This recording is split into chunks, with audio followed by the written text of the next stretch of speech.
एक आदमी होटल में रूम बुक कर कर एक सेक्स वर्कर को अपने पास बुलाता है और वो उसका मर्डर करने वाला था, पर मूवी में फिर अजब सा एक ट्विस्ट आता है। हेलो फ्रेंड्स, आज मैं आपको पीएससी ये 2018 की एक थ्रिलर हॉलीवुड मूवी एक्सप्लेन करने वाला हूँ। ये बहुत सारे ट्विस्ट एंड टर्न्स के साथ आती है, तो अंत तक इस वीडियो को जरूर देखिएगा। अगर आपको वीडियो अच्छा लगता है तो प्लीज़ इसे लाइक और कमेंट जरूर कर दीजिए। अब बिना किसी देरी के एक्सप्लेनेशन स्टार्ट करते हैं। मूवी स्टार्ट होती है और हम हमारे मेन कैरेक्टर रीड को देख सकते हैं। उसकी एक वाइफ है जिसका नाम है मोना, और अभी अभी उन्हें एक बेटी हुई है। उसकी बेटी बहुत ही ज़्यादा छोटी है, तो इस वजह से मोना और वो ये दोनों बहुत ही फ्रस्ट्रेटेड होते हैं। रीड अपने रोज़ की ज़िंदगी से बहुत ही ज़्यादा तंग आ चुका था। उसे अपने माइंड में लगता है कि उसकी छोटी बेटी उससे बात कर रही है, कह रही है कि तुम्हें पता है कि अब तुम्हें करना क्या है। वो इतना ज़्यादा मिजरेबल हो चुका था कि खुद की जान लेने की भी कोशिश करता है, पर ये चीज़ वो कर नहीं पाता। नेक्स्ट सीन में वो अपनी वाइफ के साथ था। उसे सुलाने की कोशिश करती है। वो रिलैक्स हो ही रहा था, तभी फिर से उसकी बेटी रोने लगती है। उसने अब एक चीज़ करने का डिसाइड कर लिया था। जब वो टीनेजर था तब उसने एक मर्डर किया था। अब वो फिर से एक मर्डर करना चाहता है। अब इस बात को लेकर वो सोचने लग गया। वो मन में कहता है कि मैं एक होटल रूम बुक करूँगा, वहाँ पर एक सेक्स वर्कर को हायर करूँगा। उसे इंग्लिश बोलना आना चाहिए, यानी कि वो इंग्लिश में ही डरेगी। उसे वो पहले बांध देगा और उसी के बाद सब कुछ करेगा। उसने अपने वाइफ से झूठ बोला, कहा कि एक सेमिनार है और वहाँ पर मुझे जाना है। मर्डर वेपन, रोप्स, ये सारी चीज़ें उसने अपने बैग में रख ली थी और अब वे जाने के लिए रेडी था। मोना उसे कहती है कि अगर तुम्हें अकेला लगा तो रात में कभी भी तुम मुझे कॉल कर सकते हो। उसे बहुत मिस करने वाली थी। अब इसके बाद रीड एक अलग टाउन में अपने होटल रूम में पहुंचता है। वहाँ से उसने मोना को कॉल किया, अपना अपडेट दिया और वो कहता है मैं मेरे फ्रेंड्स के साथ आज शाम डिनर के लिए जाने वाला हूँ। अब मोना उसे फिर से कॉल नहीं करेगी। रात में शायद तू उसे कॉल करेगा, या इस रूम में वो मर्डर करने वाला है तो उसके फिंगरप्रिंट्स कहीं पर भी ना आए, तो इस वजह से हमेशा उसे पूछता रहता है। जो भी वो कर रहा था इसका उसे बुरा लगा, तो इसी वजह से अपना क्लोरोफॉर्म लेकर अपने खुद के नाक में वो डाल देता है। बाद में उसे होश आ जाता है। अपनी डेथ के लिए सफिशिएंट नहीं था। अब इसके बाद जो भी लड़की उसके पास आएगी उससे वो किस तरीके से बात करेगा इसकी वो प्रैक्टिस करता है। मारने के बाद उसका क्या करना है, ये सारी एक्शंस उसने रिक्रिएट किए। एक्चुअल में जो भी लड़की आने वाली थी ये उसकी कल की अपॉइंटमेंट थी। वह रीड एजेंसी को कॉल लगाता है, कहता है कि आज रात ही मुझे सर्विस चाहिए। दूसरी लाइन पर उस एजेंसी के आदमी ने कहा कि जो लड़की आपने चूज़ की थी वो लड़की आपको नहीं मिलेगी।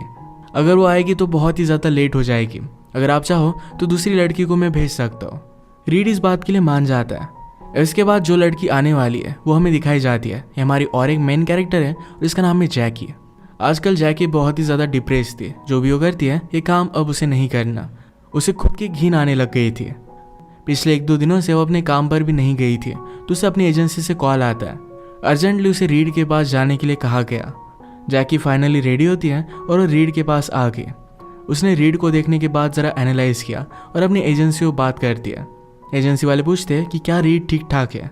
जैकी ने कहा कि मुझे सेफ लग रहा है। इसके बाद रीड पूछता है कि क्या मैं तुम्हारे लिए ड्रिंक बना सकता हूँ। ड्रिंक जब वो लेकर आया तो फिंगरप्रिंट ग्लास पर ना है, इसी वजह से वो एक हैंकरचीफ में उसे देता है। जैकी को ये ज़रा अजीब लगता है, पर उसने फिगर आउट किया कि शायद रीड को साफ सफाई की बहुत ही ज़्यादा आदत होगी, उसी वजह से ये सब चीज़ें वो कर रहा होगा। जैकी ने पूछा कि क्या तुमने कभी ऐसा पहले किया है। रीड उसे कहता है कि जब मैं टीनेजर था तो एक बार मैंने ये ट्राई किया था, पर ये बात बताते हुए रीड मर्डर के बारे में बात कर रहा था। जैकी ने पूछा कि हम कहाँ से शुरू करें। जैकी ने कहा कि मैं शुरू करती हूँ, और फिर अपने आप को प्लीज़ करने लग गई। रीड इसे देखकर ज़रा मुस्कुराता है और इस वजह से जैकी को बहुत ही ज़्यादा बुरा लगा। वो डिस्टर्ब होकर बाथरूम में चली गई। रीड उसे पूछता है कि क्या सब कुछ ठीक है, तो जैकी उसे ओके कहती है। और बहुत ही ज़्यादा टाइम गुजर चुका था और जैकी का कुछ भी आवाज़ नहीं आ रहा था। रीड फिर ज़बरदस्ती बाथरूम में घुस जाता है और जैकी को देखता है तो अपने आइस पिक से खुद को हार्म कर रही थी। उसे बहुत ही ज़्यादा चोट आई हुई थी। रीड के अंदर घुस आने की वजह से जैकी ज़ोर से चिल्लाती है। वो खुद को हार्म करना स्टॉप नहीं कर रही थी। तभी होटल के मैनेजर से कॉल आया। वो उसे कहते हैं अपनी टीवी का आवाज़ ज़रा कम रखिएगा। जैकी फिर रीड से कहती है कि मुझे हॉस्पिटल में लेकर चलो। अभी भी उसके हाथ में सीजर थी, तो रीड ज़बरदस्ती उससे वो ले लेता है। रीड को जैकी ने ज़ोर से काट लिया था। उसे सहारा देता है और कहता है कि ज़्यादा डरो मत। जैकी अब चल भी नहीं पा रही थी, वो बहुत ही ज़्यादा ड्रंक थी। रीड फिर उसे वहीं पर लेटा देता है। वो उसे वैसे ही हालत में छोड़कर वहाँ से जाने वाला था। जब वो लिफ्ट के पास आया तो एक आदमी उसे कहता है शायद मेरी वाइफ गुम हो चुकी है। जब वो उसे बात कर रहा था तभी जैकी रूम से बाहर निकल आती है। रीड ने उस आदमी को डिस्ट्रैक्ट किया और जल्दी से जाकर वो जैकी को फिर से अपने रूम में डाल देता है। अब वो जैकी को कपड़े पहनने के लिए हेल्प करने लग गया। जैकी टैक्सी में रीड से कहती है कि तुम बहुत ही ज़्यादा काम हो, बहुत ही हैंडसम भी हो। जैकी कहती है कि मुझे पता है कि तुमने मुझे कॉल क्यों किया था, तुम बहुत ही ज़्यादा डिस्टर्ब हो, तुम जब मेरे साथ हो फिर भी तुम किसी और ही वर्ल्ड में जी रहे हो। इसके बाद हॉस्पिटल आ जाता है। जैकी ने उसे अंदर आने के लिए कहा, पर रीड कहता है कि हॉस्पिटल मुझे अच्छे नहीं लगते। जैकी कहती है कि मैं वापस आती हूँ, क्या तुम मेरे लिए वेट करोगे? रीड कहता है कि हाँ करूँगा। इसके बाद उसने अपनी वाइफ को कॉल लगाया, उसे सारी सिचुएशन समझा देता है। मोना उसे पूछती है कि क्या जैकी को पता है कि तुम उसके साथ क्या करने वाले थे? रीड कहता है कि मुझे पता नहीं। मोना कहती है कि अब 3 पॉसिबिलिटीज़ है, उसे पता है और वो खुद मरना चाहती है और इसी वजह से तुम्हारे साथ है। सेकंड पॉसिबिलिटी ये है कि उसे पता है पर फिर भी तुमसे ज़रा दूर जाने के लिए तुम्हारे हाँ में हाँ वो मिला रही थी। और थर्ड पॉसिबिलिटी ये है कि उसे कुछ भी पता ही नहीं। तीनों केसेस में तुम्हें उसे मार डालना चाहिए। रीड को भी आइडिया सही लगता है। अब इसके बाद हम देखते हैं कि एक्चुअल में रीड ने मोना को कॉल किया ही नहीं था, ये सारी चीज़ें उसके माइंड में चल रही थी। इसके बाद जैकी हॉस्पिटल से बाहर आती है। उसने टैक्सी में कहा, मुझे नहीं लगा था कि तुम मेरे लिए वेट करोगे, पर तुमने मेरे लिए वेट किया। आज हमारे साथ जो भी हुआ ये मुझे एक मूवी की तरह लगता है। हमारा ये बहुत ही अच्छा रोमांटिक सीन बन चुका है। इसके बाद जैकी रीड को अपने घर पर लेकर आई। जैकी ये सब काम करती है, फिर भी उसका घर बहुत ही अमेजिंग था। तो जैकी ने कहा, मुझे घर डेकोरेट करना बहुत ही अच्छा लगता है। बाकी लोग कहीं पर भी पैसे वेस्ट कर देते हैं, पर जैकी सारे पैसे अपने घर में इन्वेस्ट करती है। जैकी ने कहा कि मैं तुम्हारे लिए सूप बनाती हूँ। इंस्टेंट सूप था, पर फिर भी उसे एक बहुत ही अच्छी रेसिपी पता थी। रीड के साथ अब उसे बहुत ही कंफर्टेबल लग रहा था। रीड पूछता है, क्या हॉस्पिटल वालों ने तुमसे पूछा नहीं कि तुम्हें चोट कैसे आई? जैकी कहती कि मैंने एक मैगजीन में पढ़ा था, बाइसिकल चलाते वक्त लोगों को बहुत ही ज़्यादा चोट आ जाती है। मैंने हॉस्पिटल में यही बात बता दी कि मैं बाइसिकल से गिर गई थी और उन्होंने शक भी नहीं किया। शायद उन्हें उससे कुछ भी ज़्यादा फर्क भी नहीं पड़ता था। जैकी के बॉडी पर ऑलरेडी स्कार थे जो उसे अलग चोट से आए हुए थे। वो रीड से पूछती है कि यही स्कार तुम भी चाहते हो, तुम्हें डरने की कोई भी ज़रूरत नहीं है। इसके बाद दोनों बेड पर आ गए। जैकी उसे रिझाने की कोशिश करती है। रीड ने कहा कि मैं मेरा सारा सामान लेकर आता हूँ। उसे वो टाई करने वाला था। जैकी पूछती है कि टाई करने के बाद क्या तुम मुझे छोड़कर चले जाओगे? वो आज रात अकेला रहना नहीं चाहती थी। तो रीड से पूछती है, हम पहले डिनर कर लेते हैं। डिनर के वक्त जैकी ज़रा नर्वस थी, पर रीड सारा सूप पी जाता है। इसके बाद अचानक से उसे नींद आने लग गई। सूप में जैकी ने कुछ मिलाया हुआ था, इससे वो अनकॉन्शियस होने लग गया। अपने बेहोशी की हालत में रीड को सपने आते हैं। इस सपने से हमें पता चलता है कि रीड की मदर एक बहुत ही अनहेल्दी रिलेशनशिप में थी। उसकी मदर और उस आदमी में बहुत ही ज़्यादा झगड़ा हो गया था और इसी वजह से उस आदमी ने रीड की मदर को मार डाला। ये सब होते हुए रीड ने देखा हुआ था। अपने बचपन की घाव की वजह से इसकी चोट हमेशा उसके दिल पर थी। जब वो टीनेजर बना तो एक लड़की ने उसके सामने एक छोटे से बनी को मार डाला था। इससे वो बहुत ही ज़्यादा गुस्सा हो गया। उसने उस लड़की को मार डाला। इसी मर्डर के बारे में पहले वो बोल रहा था।